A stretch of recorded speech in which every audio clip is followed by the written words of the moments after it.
inner conversation, way of thinking, एक बार ये होना शुरू हुआ, इसका इफेक्ट कहाँ कहाँ पड़ेगा? इसका इफेक्ट कहाँ पड़ेगा? डिस्टर्बेंस यहाँ हो रही है। अब अगर 5 मिनट डिस्टर्बेंस हुई, चली गई, इट्स ओके। लेकिन अगर मेजॉरिटी बातों में डिस्टर्ब हो रहे हैं, अगर डेली बेसिस पे डिस्टर्ब हो रहे हैं, या वो हमारा जीवन जीने का तरीका ही बन गया है, तो उसका असर कहाँ कहाँ पड़ेगा? बॉडी पर पड़ेगा। क्यों बॉडी पर पड़ेगा? क्योंकि यहाँ का असर सबसे पहले यहाँ पड़ने वाला है। दूसरा कहाँ पर असर पड़ेगा? लोगों पर असर पड़ेगा। इसका मतलब रिश्तों पर असर पड़ जाएगा। तो what I am feeling inside, my body will get created that way, my relationships will get created that way. उसका हमारे काम पर असर पड़ेगा, हमारे काम पर असर पड़ेगा। क्या उसका हमारी दुनिया पर असर पड़ेगा? हमारी दुनिया पर असर पड़ेगा। So emotional health is equal to physical health, is equal to social health, is equal to environmental health, is equal to professional health, will be equal to financial health. तो वो इम्पोर्टेंट है ना? इमोशनल हेल्थ इम्पोर्टेंट है या नहीं है? जो यहाँ स्टेबल रहेगा, इवन अगर बात क्राइसिस है, इवन अगर बात ऐसी है जो ठीक ही नहीं हो सकती है, लेकिन वो स्टेबल है, तो नुकसान कहाँ तक रहेगा? नुकसान कहाँ तक रहेगा? सपोज किसी की जॉब चली गई, सपोज किसी का बिजनेस पूरा फिनिश हो गया, इतना फिनिश हो गया कि अभी कुछ नहीं है, तो बहुत बड़ा नुकसान।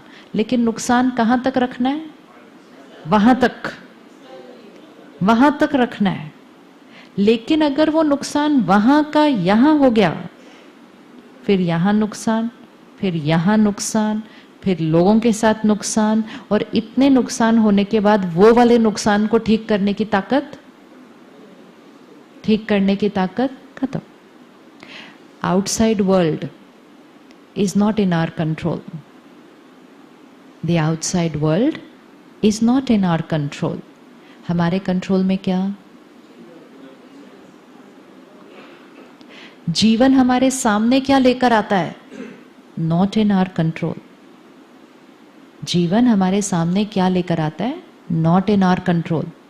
हम उस बात को कैसे रिस्पॉन्ड करेंगे? वो totally in my control. Happiness will depend on what life brings to me, or happiness will depend on how I respond to what life brings to me.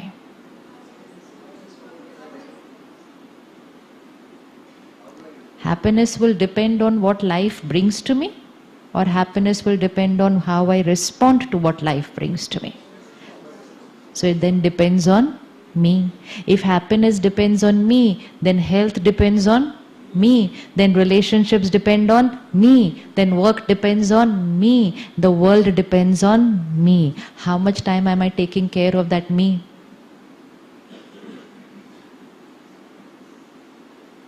तो एनर्जी की जो इक्वेशन है वो है इनसाइड से outside, कि यहाँ से इसको हम कहेंगे the seed of your life. ये बीज है, उस बीज से क्या निकलने वाला है? हमारे जीवन का वृक्ष। अगर बीज healthy, seed is healthy, and then we are nourishing the seed daily. One, the seed should be healthy, and second, the seed has to be watered daily. The tree will be healthy. The fruits will be, the flowers will be beautiful. अब लेकिन seed की health का ध्यान नहीं, 7, 6, 5, 4 बहुत healthy seed नहीं है ना, और फिर उसके बाद रोज उसको पानी भी नहीं। एवरेज सीड भी हो ना, रोज पानी दें तो कमाल क्रिएट कर देगी। लेकिन 10 पे भी सीड हो ना, 10 पे, लेकिन रोज पानी नहीं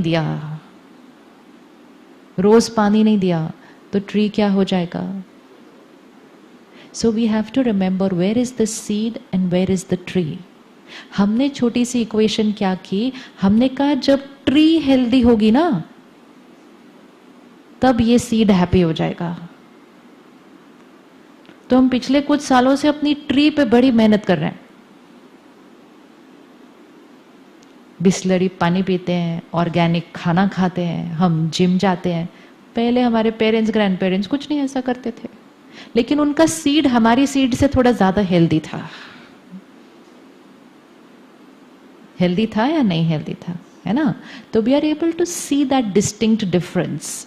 अब पिछले 20-30 इयर्स में क्या हुआ, suddenly a lot happened outside at a very fast pace, and that lot was very good. वो सब कुछ बहुत अच्छा था, लेकिन हम उस अच्छे को देखकर इतने आकर्षित हो गए, इतने उसमें बिजी हो गए कि हमने कहा सीड को पानी देने का तो टाइम ही नहीं है। जैसे ही सीड को पानी देना बंद किया तो धीरे धीरे ट्री क्या होने लगी? आज सोचो, सुविधाएं ज्यादा, फैसिलिटीज ज्यादा, कंफर्ट्स ज्यादा, टेक्नोलॉजी इतनी अच्छी, फिर भी हेल्थ में प्रॉब्लम, रिश्तों में प्रॉब्लम, और सृष्टि का तो हम जो कर रहे हैं वो कर ही रहे हैं। जब हमें इतना कुछ अच्छा मिला, तो हमारी लाइफ पहली जनरेशन से कैसी होनी चाहिए थी? बेटर होनी चाहिए थी। We should be having a better quality life than our parents and grandparents. आज हम कहते हैं हाँ, आजकल के जो इलाज हैं वो पहले नहीं होते थे। हाँ, नहीं होते थे, लेकिन आजकल की जो बीमारियां हैं वो भी पहले नहीं होती थी। तो अब हमारे पास क्या फैसिलिटी है कि आपको कितनी भी बीमारी हो जाए, इलाज हर चीज का है। लेकिन we never pause to check कि डायबिटीज कितना बढ़ गया, कैंसर कितना बढ़ गया, बच्चों के अंदर हो गया, डिप्रेशन कितना बढ़ गया, that we are not checking. So we thought हमारे पास फैसिलिटीज बहुत आ गई हैं आजकल, लेकिन वो ट्री का ध्यान रखते रखते सीड के लिए टाइम नहीं निकाला। That tree has started showing its effect now. तो अगर पेड़ थोड़ा सा भी मुरझाने लगे तो इमीडिएटली क्या कर लेना चाहिए? अपने घर में ही देख लो, पौधा है, आप 3 दिन कहीं चले गए ताला लगा के, आपके पौधे को किसी ने पानी नहीं दिया, तो तीसरे दिन तक वो पौधा थोड़ा सा क्या साइन दिखाएगा, ऐसा। तो आपको इमीडिएटली क्या करना है? पानी देना है। लेकिन जिसने वो तीसरे दिन भी कहा ना कि मुझे पानी देने का टाइम नहीं है, तो वो पौधा फिर साइन दिखाना शुरू कर देगा। What is the signs that our tree is getting affected? Our mental health, our emotional health, our physical health, and most important, our relationships. And सबसे ज्यादा असर अगर आपको देखना है आपके ट्री का, तो वो आपके फ्रूट्स पर है, मतलब आपके बच्चे, वो आपके वृक्ष के फल हैं।